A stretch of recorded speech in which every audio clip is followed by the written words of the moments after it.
Hi everyone, it's Allen with Earthglow. Welcome back to another new video.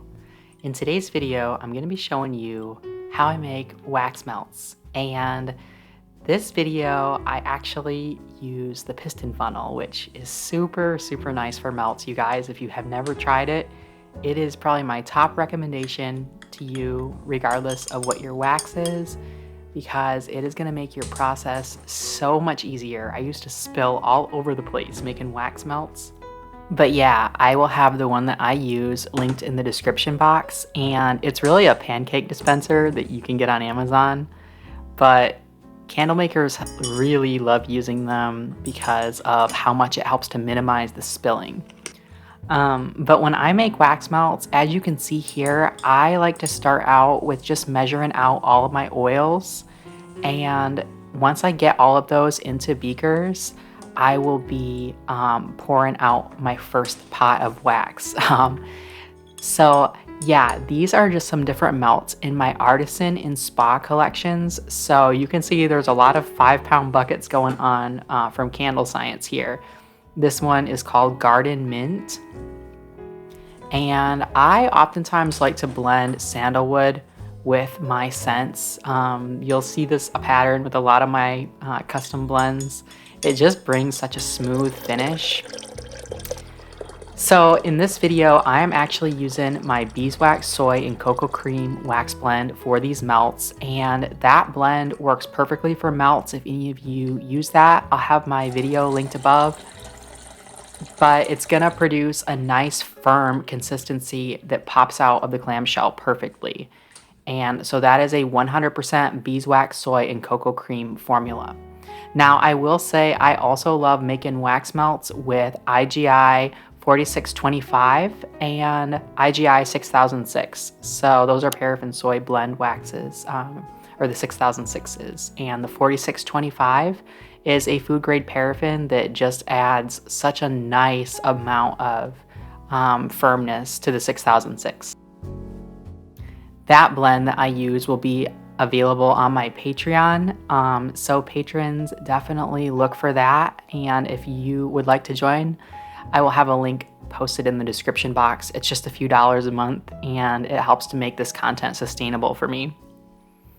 As you can see here, the first thing I am doing is pouring my wax after I mix the fragrance in into the piston funnels. And they do come with these really convenient stands, which is super nice because you're able to balance it that way.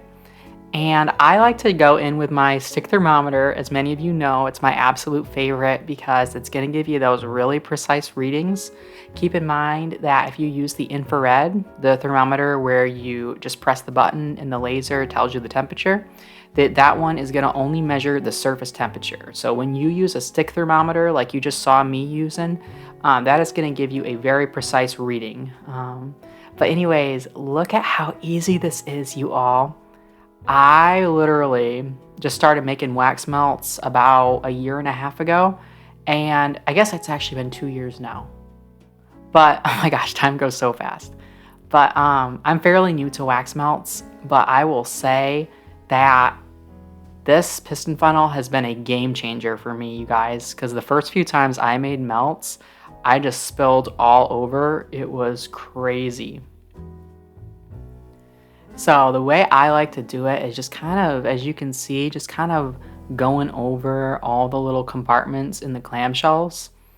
And that just helps me to minimize, if you kind of stick to just one area, it can overflow and just kind of splash a little bit. But if you just go on a real slow setting and move it kind of over, you're able to get kind of into each of those cavities with less likelihood of spilling, I've found.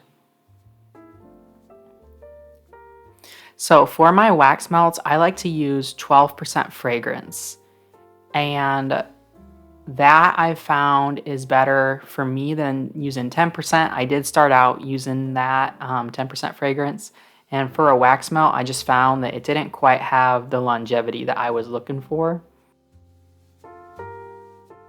So if you do use my formula for the wax melts, the beeswax soy cocoa cream blend that I use for Earthglow's wood wicks. Definitely give these a 2-week cure time. Keep in mind that that wax has a little over 66% soy and 20% beeswax approximately. And so that is going to be, you're definitely going to need that 2-week cure time.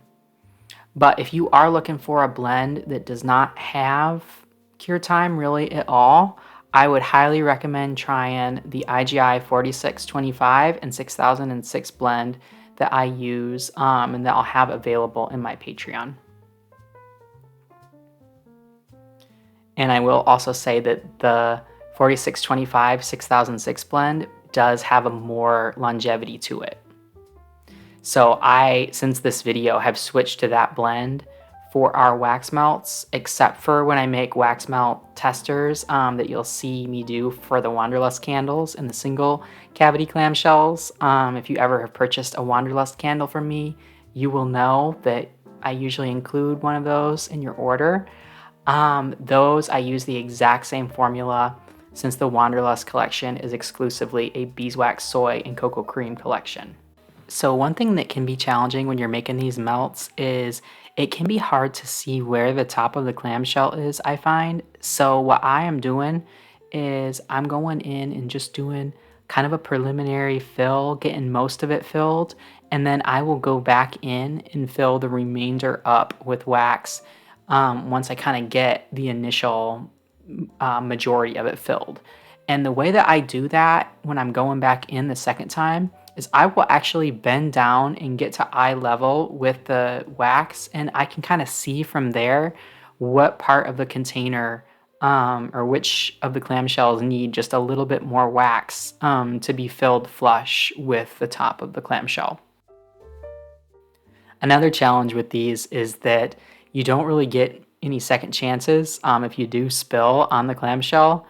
It's very difficult to actually get that off. So I found that, again, this piston funnel has been the biggest lifesaver with these because it's minimized that spilling. And since this video, I've started also carrying around a piece of paper towel, just so that way I'm able to also have that in case it's about to drip at the bottom of the piston funnel, which does happen. But yeah, I'm curious if you guys make wax melts. I know some people have been doing the snap bars and the ones where you don't use any plastic at all, which I absolutely admire. But in my testing of those, I found that the fragrance actually would linger in the silicone, like the molds. And so I found that I was getting scent contamination. So I choose to use just the standard clamshells, and I'll have the ones linked below, the exact ones that I purchase. You can get them on Amazon actually. But anyways, if you guys did enjoy this video, don't forget to give it a thumbs up. And once again, I am so grateful to all of you, and I will be continuing to post these videos. But the Patreon has been such a huge help to be able to make it more sustainable, and plus you guys get a ton of perks. So like I said, I'll have that linked below for all of you, and I'm sending everyone peace, love, and light. And I really hope that you guys are all doing good.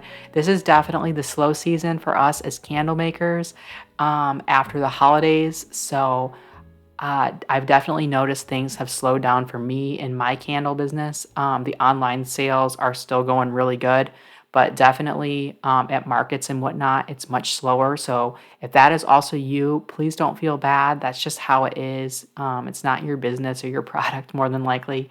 But anyways, I'm sending everyone peace, love, and light, and I'm wishing all of you happy candle making.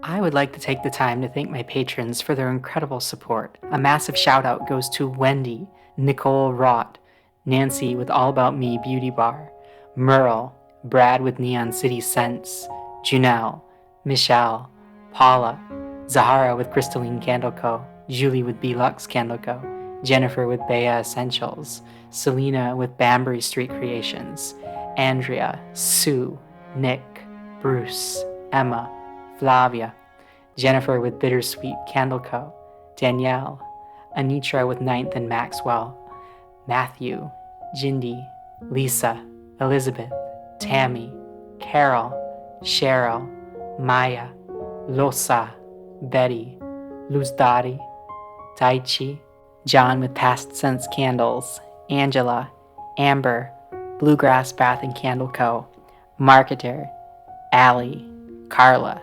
Todd with Cold Creek Candle Co., Krista, SS, Karen with River Birch Soaps, Kina, Jessica with Blessings Oasis, Angela, Amanda, Denise with Grumblegeist Candle Co., She's More, Cindy, Kim, and Teresa. Your support is deeply appreciated.